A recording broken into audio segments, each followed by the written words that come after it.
മുതഅല്ലിങ്ങളെ സംബന്ധിച്ചിടത്തോളം ഫെസ്റ്റുകൾ, സാഹിത്യ പ്രവർത്തനങ്ങൾ, മുസാബക്കകൾ, സൗഹൃദപരമായ മത്സരങ്ങൾ പഠനത്തിൻ്റെ ഭാഗമാണ്, ഉയർച്ചക്കും വളർച്ചക്കും ആവശ്യമാണ്. സ്വഹീഹുൽ ബുഖാരി റിപ്പോർട്ട് ചെയ്ത ഹദീസിൽ കാണാം, ഇമാം ബുഖാരി റഹിമഹുല്ലാ സ്വഹീഹുൽ ബുഖാരിയിൽ ഒരു അധ്യായം തന്നെ കൊണ്ടുവന്നിട്ടുണ്ട്. ബാബു തുർഹിൽ ഇമാമി അലാ അസ്ഹാബിഹി അൽ മസ്അലത ലിയഖ്തബിറഹു. വിദ്യാർത്ഥികളുടെ മുന്നേറ്റം മനസ്സിലാക്കാൻ വേണ്ടി, പഠിതാക്കളുടെ ഉയർച്ചയിലും വളർച്ചയിലും ആവേശം ജനിപ്പിക്കാൻ വേണ്ടി ഉസ്താദുമാർ അവർക്ക് അവസരങ്ങൾ നൽകുക, മത്സര സ്വഭാവത്തിൽ കാര്യങ്ങൾ ആവേശപൂർവ്വം നടത്തിക്കുക, ചോദ്യങ്ങൾ നൽകുക, ആർക്കാണ് ഉത്തരം പറയാൻ സാധിക്കുക എന്ന് പരീക്ഷിക്കുക. ഇത് ലോകഗുരു റസൂൽ കരീം സല്ലല്ലാഹു അലൈഹി വസല്ലമ തങ്ങൾ തന്നെ മാതൃക കാണിച്ചതാണ്.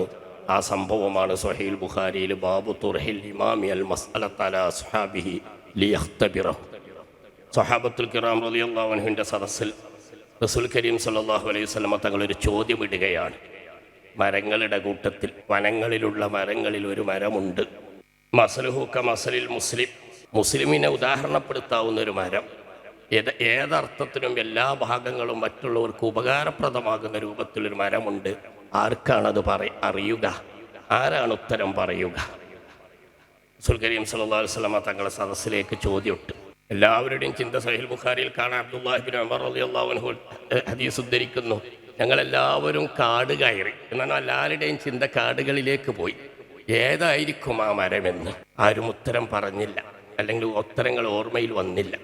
അവർ പറഞ്ഞു, യാ റസൂലല്ലാഹ്, ആ ചോദ്യത്തിൻ്റെ ഉത്തരം ഇവിടുന്ന് തന്നെ പറഞ്ഞു തരണം. റസൂൽ കരീം സല്ലല്ലാഹു അലൈഹി വസല്ലം തങ്ങൾ പറഞ്ഞ അന്നഹ്ല, ഈത്തപ്പനയാണ്. ഈത്തപ്പനയുടെ എല്ലാ ഭാഗങ്ങളും ഒരർത്ഥത്തിൽ അല്ലെങ്കിൽ മറ്റൊരർത്ഥത്തിൽ ഉപകാരപ്പെടും. അതൊരു മുസ്ലിമിൻ്റെ ഉദാഹരണം. ആ സദസ്സ് പിരിഞ്ഞു. സഹാബികൾ വീട്ടിലേക്ക് തിരിച്ചു പോവുകയാണ്. അബ്ദുല്ലാഹി ഇബ്നു ഉമർ റളിയല്ലാഹു അൻഹു തൻ്റെ പ്രിയ പിതാവ് ഉമർ ഇബ്നു ഖത്താബ് റളിയല്ലാഹുവിൻ്റെ കൂടെ പോവുകയാണ്.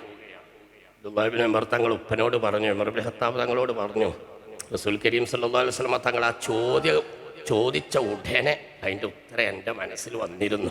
അത് നഖലത്താണ്, ഈത്തപ്പനയാണ് എന്ന ഉത്തരം എൻ്റെ മനസ്സിൽ വന്നു. ഉമർ ഇബ്നു ഖത്താബ് തങ്ങൾ പറഞ്ഞു, മോൻക്കത് പറഞ്ഞുകൂടായിരുന്നോ?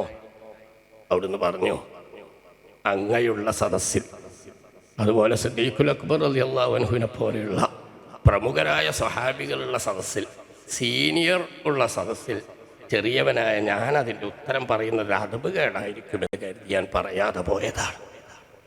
പിതാവ് ഉമർ ഇബ്നു ഖത്താബ് തങ്ങൾ മോനോട് പറഞ്ഞു, മോൻ പറഞ്ഞത് ആ അർത്ഥത്തിൽ ശരിയാണ്.